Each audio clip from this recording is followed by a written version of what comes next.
Oh, he's got a voice, this guy. He says the verbal Homer monster, the word enhancer.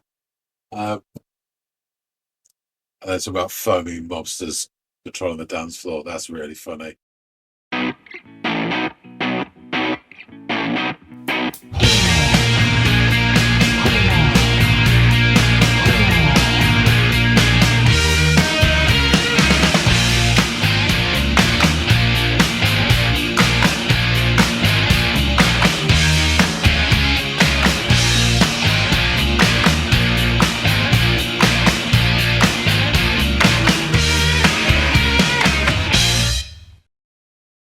Hey, everybody, and welcome to another episode of Les Audiophiles. My name is John. His name is Andy. I don't need to sell my soul. He's already in me. Well, now later. But first, we've got a track to listen to. Andy, what do you got for us today? I have a group called Jurassic 5. I think I may have mentioned these guys to you in passing when we've discussed other groups of similar ilk. Does that name ring a bell with you? Yes, I've heard of them, but I have not heard them. Well, what better place than here? What better time than now? The track by them that I'd like you to check out, your maiden voyage here, is a track called What's Golden. So, Jurassic 5, What's Golden? Go check it out. I think this is the official video for it. And then come back and let us all know what you've made of it.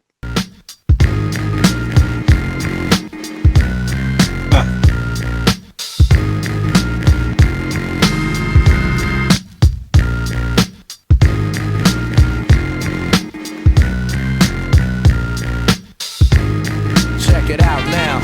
I work the pen to make the ink transform on any particular surface the pen lands on. I care if it's hands on.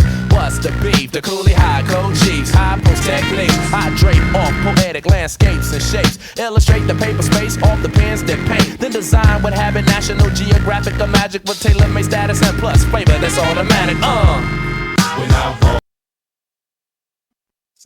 Yeah, great start. So clearly they're harking back to the golden age of hip hop. Opinions vary as to when that exactly was, but yeah, I have my own golden age, I think. But yeah, the music itself is fairly simple. You've got this sort of fat ass synth line going through, and it's a really nice steady beat, and then there's these keys on top. There's the occasional sort of, is it a trumpet or something? There's some flourishing over the top. It all sounds good. Your man comes in and it's really hard. I've written down a few things what he said, but I've got to work out exactly what it is. Something about working the pen to make the ink transform. Yeah, I'll work on that. He's got a really nice sort of flow to his voice. It kind of reminds me, it's quite bouncy. It reminds me, and it varies the speed as well. There's a cadence. It reminds me of Far Side a little bit, which is interesting. But yeah, sounds good so far. We'll see how it goes. Automatic, We're not falling, we take it back to the days of yes, y'allin'.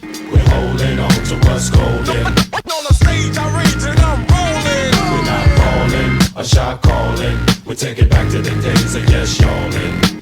We're holding on to what's golden. On the stage, I rage and I'm rolling. Melancholy, mundane, sauteed, a hot flame, big rings, fat chains, they all quest for the same. No name, huge fame, strictly new to the thing. We stay true to the game and never bring it to shame. We tight like dreadlocks, a red fox and ripple. We pass participles and smash the artists in you. I'm just going to go back a sec because that first bit sounded really interesting. He's got the shitty location there, some junkyard, unfortunately. Oh well. I rage and I'm rolling.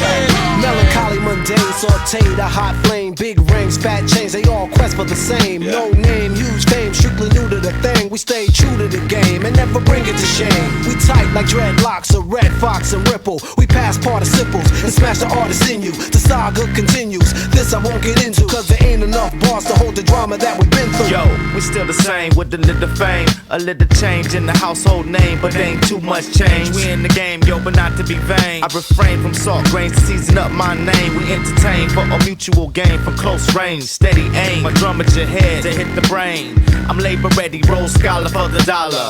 Work for mines, pay me by the hour. We're not falling, we take it back to the days of yes, surely. We're holding on to what's cold. Okay, so I think is there 4 of them, and they're obviously each doing a verse. The man that came in second, there's a line about big rings, fat chains. So again, I think they're holding up,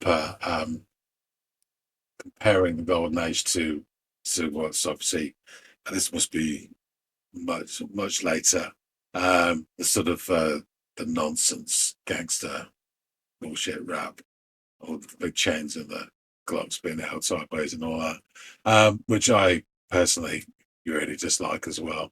So yeah, that's really interesting. He sounded a bit sort of more New Yorkish. I mean, that could be wherever they like, I don't know, but yeah, kind of like Q-Tip a little bit or something like that. And then the man that came in afterwards, just then, he had a more of a West Coasty voice, I think. Yeah, really nice. So, both of them as well. Really entertaining. He said something about refraining from salt grains to season his name, which I thought was really funny. I'm only catching snatches of it. It really concentrate. When I listen to hip hop, like the first time, whatever, and it's really about the groove and how the vocals interact with it, not necessarily the actual words themselves, but the flow, and it's almost like another instrument. And then comprehension comes much later, usually for me. But yeah, really impressive so far. On the stage, I rage and I'm rolling. We're not falling, a shot calling. We take it back to the days of yes, y'allin'. We're holding on to what's golden. On the stage, I rage and I'm rolling. Music, that music, new music, that music, new music, that music, new music, that music, new music, that music, new music, that well, it's the verbal Herman monster, the word enhancer, sick of phony mobsters controlling the dance floor. I'm in the. Oh, that was great. I got that straight away. Oh, he's got a voice, this guy. He says the verbal Herman monster, the word enhancer. And it's about foamy mobsters patrolling the dance floor. That's really funny. He's got a great voice. Yeah, well, it's the verbal Herman monster, the word enhancer, sick of phony mobsters controlling the dance floor. I'm in them dark places, catch you when you stark naked. Your heart races as we poke you for your chart spaces. That taunt tastes me bringing these hot styles through. Some of you bum a few cheers from shock value. Word power can plow through acres of cornfields. Paragraphs cut like warm steel, perform ill. We're not falling, we take it back to the days of yes, y'allin'. We're holding on to what's golden. On the stage, I rage and I'm rolling. We're not falling, a shot calling. We take it back to the days of yes, y'allin'. We're holding on to what's golden. On the stage, I rage and I'm rolling.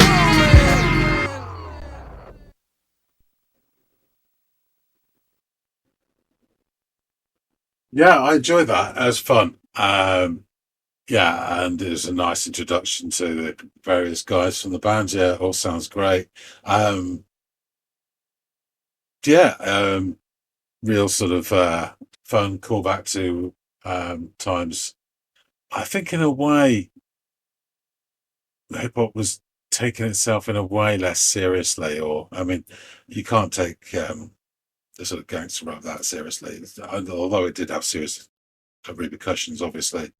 But to know as a listener, it's just nonsense. and it really got up its own arse, I think, because of the money involved, unfortunately. But that's the same with everything. It's just really interesting to think there's not many other genres I can think of that are so self-reflecting about their own scene and who's around them and comparing them, and it's the nature of it, and about battle raps, I guess, and diss tracks. But you wouldn't imagine Metallica doing a diss track. That would be really funny. It's just the nature of the beast, I guess, but it's a strange one. It really is. But this was excellent. Nice, simple, clear music. Not what's not to like. It's a lovely groove to it. And then 4 guys with different voices, but all of them really good and positive. The last guy, I don't know what, Bachelor number 4. His voice for me was the easiest to like grab straight away. First listen. It's not so the others be clearer later on. But and he did remind me a lot of in his delivery, slightly different tone, but there's a guy called Abdominal who did some stuff with DJ Format, and he's got that kind of if you couldn't see him, when you hear that voice, you real sort of Lantern George sort of smug smile to him. There's sort of confidence to the voice because it's that sort of baritone. Really nice though. I really enjoyed it. Yeah, I think I enjoyed his the most. Number 4. But yeah, this is all good stuff. I need to find out more about Jurassic 5. So let's head back to Andy and learn some more. So was this a catch and release situation, or are you holding on to what's golden, John? Interesting. So the first thing that springs to mind is to answer this question: what's golden? Well, obviously carp, or the golden fry, our local Chinese, or even Graham, but he doesn't like to talk about that. And then, of course, you've got the golden earring, but that's a very different song, Radar Love. Anyway, so as evidenced previously, we catch what is a surefire hit with viewers of this channel, old school hippity hop. Yes, so it's just you and me, buddy. Musically, as a traditional, it ploughs a fairly simple furrow, but one that has a very crowd-pleasing groove that harks back to the golden age of hip hop. Could it be? So the song opens, as it so often does, mid shindig, as bodies are already being locked and popped, glances exchanged, and senses deranged. There is a suitably big ass synth line that's waddled right through the center line of this track, with a lackadaisical beat ambling behind.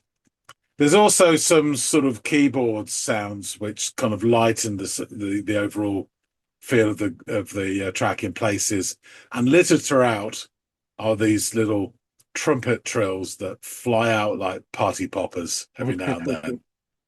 So overall, it's not quite Daisy Age or P-Funk, but there's certainly absolutely no hint of a Glock wafted horizontally while bikini-clad courtesans slut drop round an infinity pool. Praise be. Nor does it have the urgency or the indignation of the sort of political side of hip hop. This is firmly in party good times vibe. So I will say my personal experience or preference, what you call it, hip hop, is first and foremost is the interplay between the vocal performance and the musical track. Some are muscular and haul you through. Others are slick and fluid like ice skaters. Others are flippity gibbet and dance across the tips of the music like a drunken mayfly. Comprehension usually comes much later, and any meaning is often a bonus. There are, of course, cases where after comprehension, it means I will not listen to that track ever again. Sadly, depending on the content. So I don't have any great expectations of the content of this. So it's more the flow, and especially on just one listen, and the flow and rhythm is what I'm interested in. I did find that I was able to get or capture the first couple of lines of each guy. By the time I've sort of absorbed it and then put some notes down, he was another 4 lines ahead by then, so it was pointless. But you get a flavour of each. So we're presented with the thoughts and stylings of four MCs. The first of which drops through the ceiling, dusts himself down, and urges us towards the supermarket tills. By way of check it out now. Batch number one has a classic voice and tone, much like some of the members of it. Remind me of the Far Side. Yeah. It's a really sort of bouncy rhythm, nice cadence that sort of brings you in. I caught his opening lines. He says something like, "I work the pen to make the ink transform on any particular surface the pen lands on." Mm-hmm. I'm not quite sure about what that means, but it's very nice. Later on in the verse, there's a very pleasing section where he sort of again varies the rhythm, but he mentions National Geographic and a flavour that's automatic. I did have to know, it's amazing how many times that periodical is name checked in music, particularly in hip hop. I think it's pragmatic, charismatic, and axiomatic. But anyway, on we go to the chorus when they sing, "We're not falling. We're taking it back to the days of yes, yawling." I don't know what that means. And we're holding on to what's golden, and they repeat it.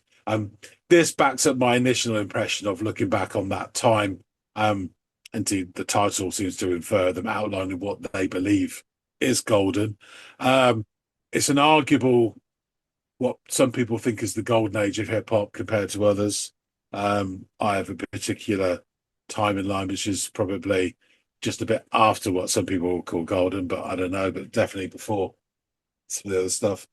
But yeah, on to batch number two. He has a very relaxed approach, and he actually sounds a little bit sort of, I thought a bit New Yorkish, a bit sort of Q-tip in a way. Location-wise, he's drawn the short straw. I mean, he's in a junkyard, where, which is, yeah, you can stand with those old cars that are riding away. You'll be fine. Obviously, not in real life. We have golden discs raining down, and perhaps this is a judgment on the quality of previous top-selling hip-hop's sort of output and where it belongs. Probably. He does say melancholy mundane, so I tame the hot flame. And then, great. Big rings, fat chains, and your quests for the same, which I thought was funny as hell. And again, sums up a lot of what's wrong with hip hop at that point.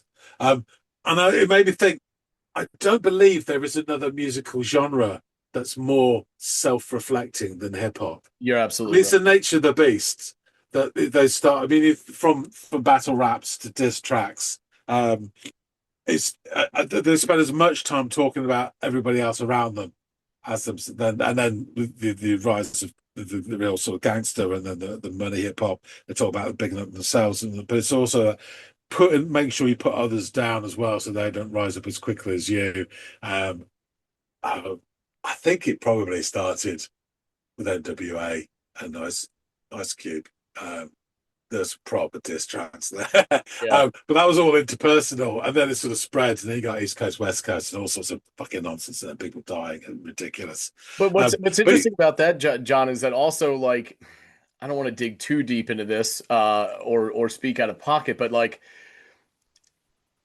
Anglo-based or white-based music comes from a culture that has always been very repressive and like tight-lipped about things, where we sort of just brush things under the rug and don't talk about them. Whereas I've come to find out that in black culture, you're gonna get called on your bullshit.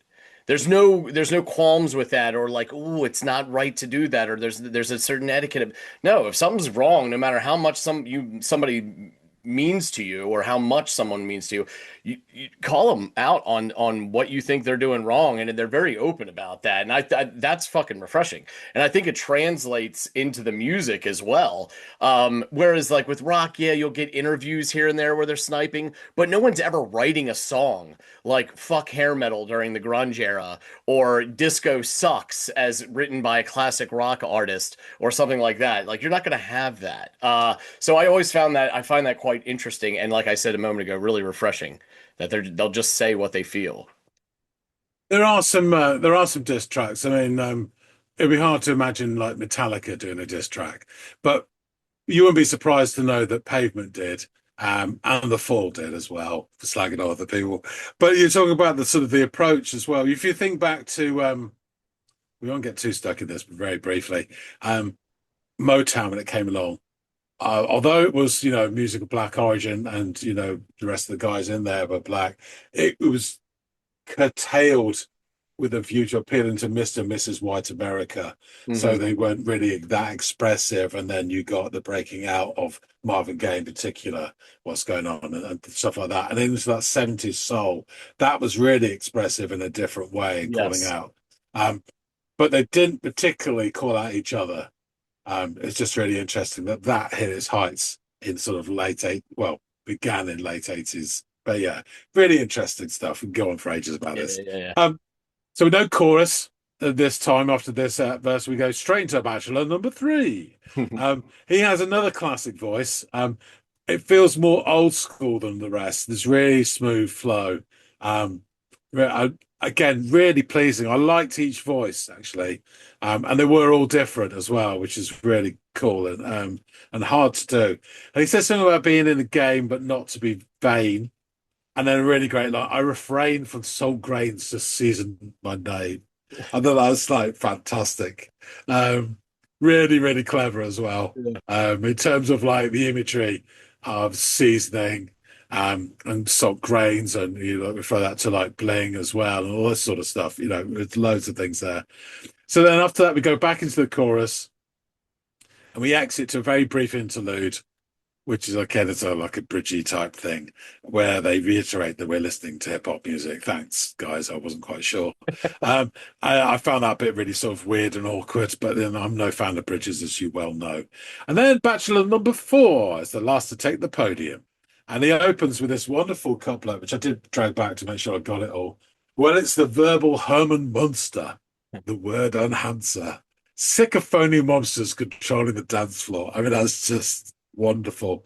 And he is a big unit, as you can see. Yeah. He's got a really great baritone voice. And although the tone's slightly down, he's got the same delivery as an artist called Abdominal. He did work with DJ Format. I believe Abdominal's Canadian. DJ Format's British, it was a British album. But he has the same thing. There's this lovely, crisp delivery with oodles of warmth as well. And I think I said in the reaction, I've never seen footage of Abdominal. And in a way, I don't really want to. I just listened to him. And I picture this guy with his massive lantern jaw and a real shit-eating grin and like too much self-confidence. But you still like him anyway. There's this knowingness within his voice. Like he kind of knows a little bit more than you and he's a little bit more sussed. And this guy had this as well, but it's not in a way that pisses you off. You just really like it. And I have to say, he was probably my favorite of the 4. It was very close, though. There's another thing. It just, because of that link to Abdominal, probably, because I absolutely adore Abdominal. Yeah. Some of his stuff is fantastic. So, yeah, I mean, he flowed through. I think some of his dance moves were a little bit awkward. I think he should have just stayed very still. But anyway, each to their own. Back to the chorus one more time, and they're out. So, yeah, overall, this wasn't Public Enemy, you know what I mean? But this is real fun, really catchy, had a bit to it as well. Wasn't, all surface either. But as an entrance into Jurassic 5, I thought this was great.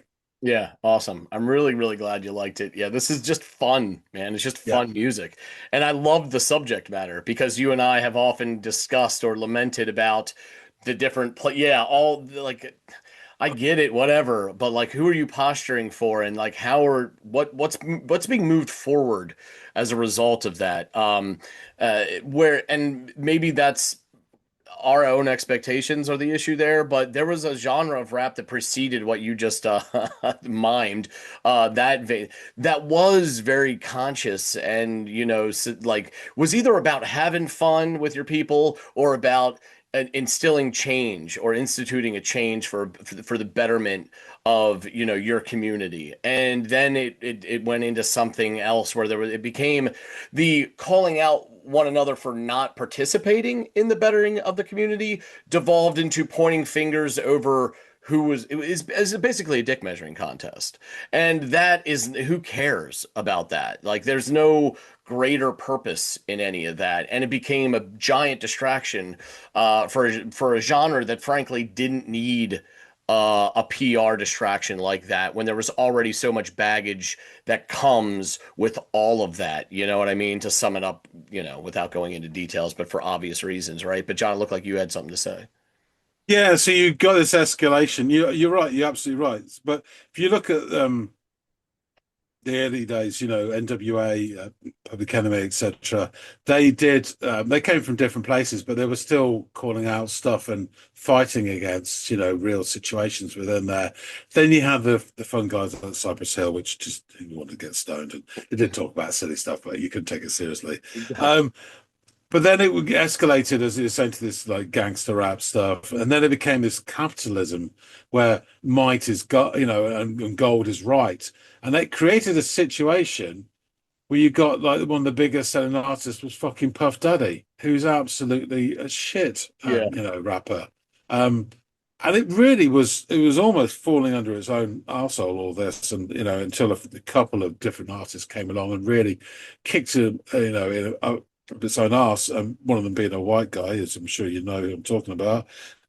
There's plenty of others, but yeah, that situation, which these guys are what's calling out, and it was in danger of just completely collapsing in on itself because it was nonsense and relating to nobody whatsoever. Exactly. Yeah, there's a lot of correlations to like the vanity project that was hair metal over here, and how vapid and shallow that was could easily be the period that you just talked about with boats and hoes. You know what I mean? It's just the same. Like, who can fucking relate to this? If anything, you're building resentment among the masses, not like, oh, it's one of two toxic things: resentment or conjuring the thought of wanting to emulate that in very young people, which is not good. You don't want that at all. So, yeah, that's why I love this track, because it really hones in on that, puts them right in the crosshairs. Jurassic 5 is an American alternative hip hop group formed by rappers Charles Stort, aka, and I'm going to give you their stage name. So Charles Stort is Charlie Tuna with a T N A, so Charlie Tuna. Dantes Givens, Akil.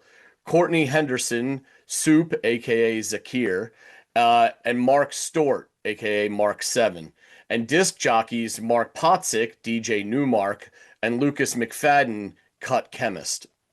The six-piece crew came out of the Los Angeles venue, The Good Life. In a 2002 interview, with the Sydney Morning Herald, the group explained the origin of their name. Charlie Tuna said, I played the song for my friend's mother, and she made a joke. You guys think you sound like the Fantastic Five, but you sound more like the Jurassic Five.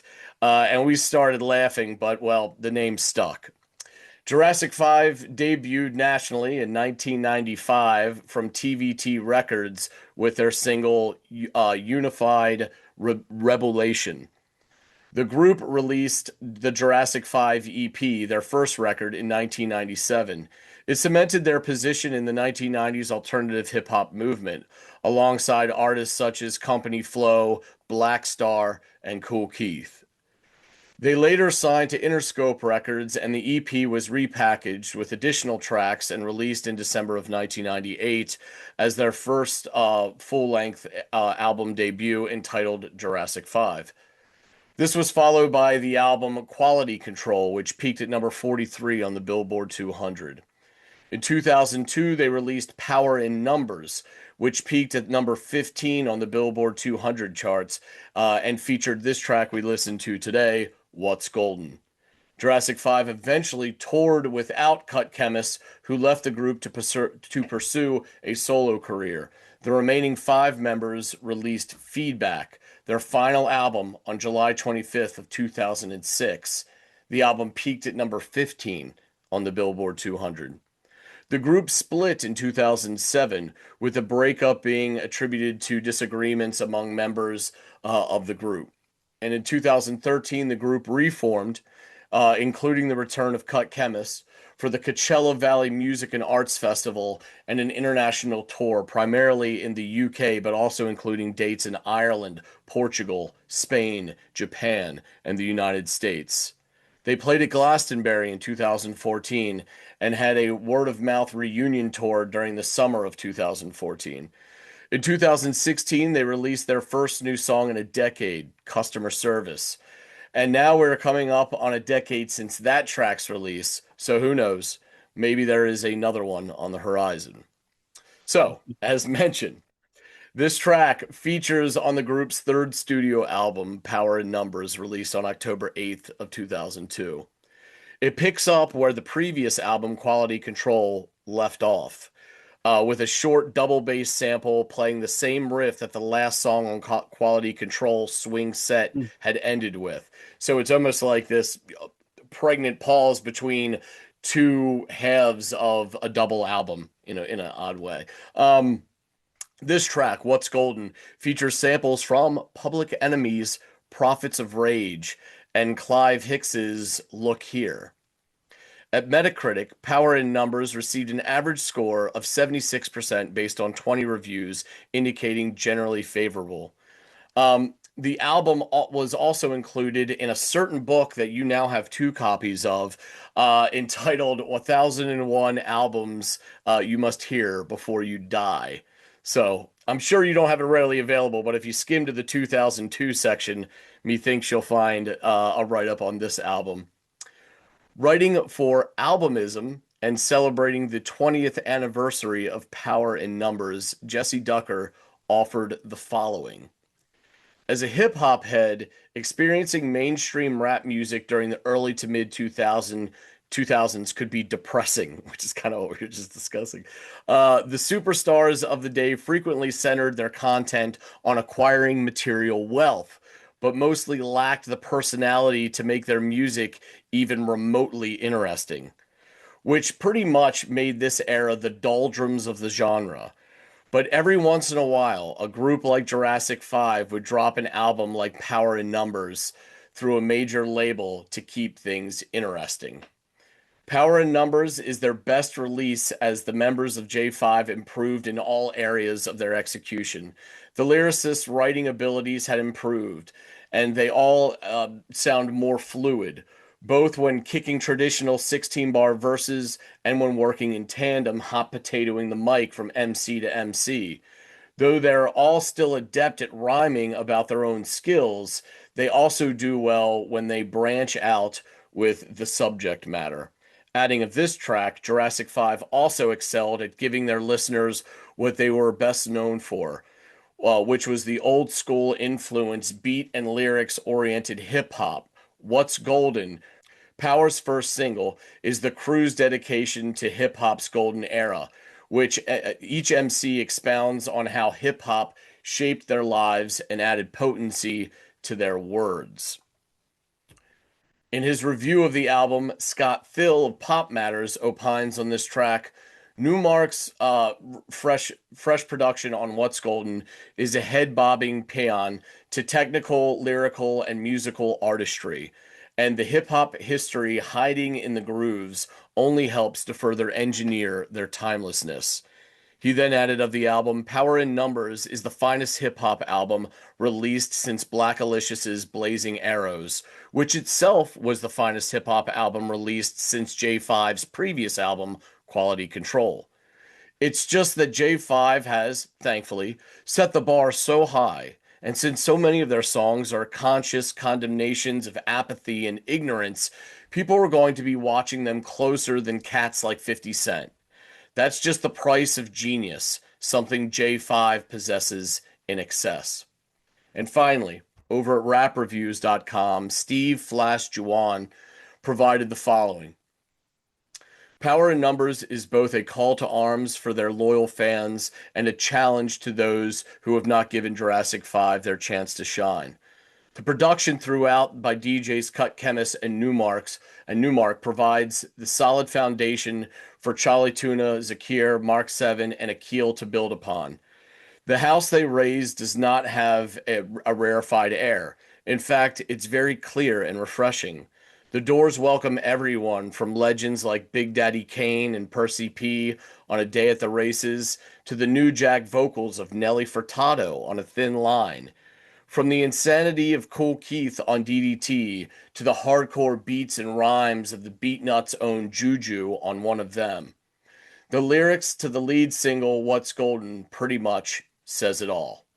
Speaking of those lyrics, let's dive into them. And just so you know, the Taking You Back to the Days of Yes Y'allin' is a reference to the Heavy D and the Boys track Yes Y'all, which is a classic in American hip hop music and from the true golden era, which this is obviously, an homage to. So, all right. Verse 1, Zakir. God, give me the strength to do this without butchering it. Check it out now. I work the pen to make the ink transform on any particular surface the pen lands on. Zakir is hands-on. What's the beef? The coolie high, coaches high, post techniques. I drape off poetic landscape and shapes, illustrate the paper space off the pens that paint, then design what have a National Geographic of magic with tailor-made status and plus flavor that's automatic. We're ballin'. We're taking you back to the days of yes y'allin'. We're holding on to what's golden. On stage I rage and I'm rollin'. We're not ballin' or shot callin'. We take it back to the days of yes y'allin'. We holding on to what's golden. On stage I rage and I'm rollin'. Now this is Mark 7's time to shine. Melancholy mundane, so I tame the hot flame. Big rings, fat chains, and y'all quest for the same. No name, use fame, strictly new to the thing. We stay true to the game and never bring it to shame. We tight like dreadlocks or red fox and ripple. We pass participle and smash the artist in you. The saga continues. This I won't get into, 'cause there ain't enough bars to hold the drama that we've been through. Verse 3, Akil. Yo, we still the same with a little fame, a little change in the household name, but ain't too much changed. We in the game, yo, but not to be vain. I refrain from salt grains to season up my name. We entertain for a mutual game from close range, steady aim. I drum at your head to hit the brain. I'm labor ready, Rhodes Scholar for the dollar. Work for work for minds, pay by the hour. And then here we are into the chorus. We're not ballin'. We take it back to the days of yes y'allin'. We're holding on to what's golden. On a stage I rage and I'm rollin'. We're not ballin' or shot callin'. We take it back to the days of yes y'allin'. We're holding on to what's golden. On stage I rage and I'm rollin'. And then finally we do get that bridge, which, John could take or leave. And then we get Charlie Tuna coming in on the fourth verse. Yo, well, it's the verbal Herman Munster, the word enhancer. Sick of phony mobsters controlling the dance floor. I'm in them dark spaces, catch you when you stark naked. Your heart races as we pump you for your chart spaces. The tart taste be bringing these hot styles through. Some of you bum a few cheers from shock value. Word power can plow through acres of cornfields, paragraphs cut like warm steel, perform ill. We're not ballin', we're taking it back to the days of yes y'allin'. We're holding on to what's golden. On the stage I rage and I'm rollin'.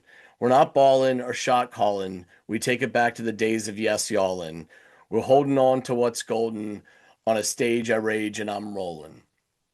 So, the song's meaning, as if you didn't guess already, is about them acknowledging the fact that rap music just ain't what it used to be.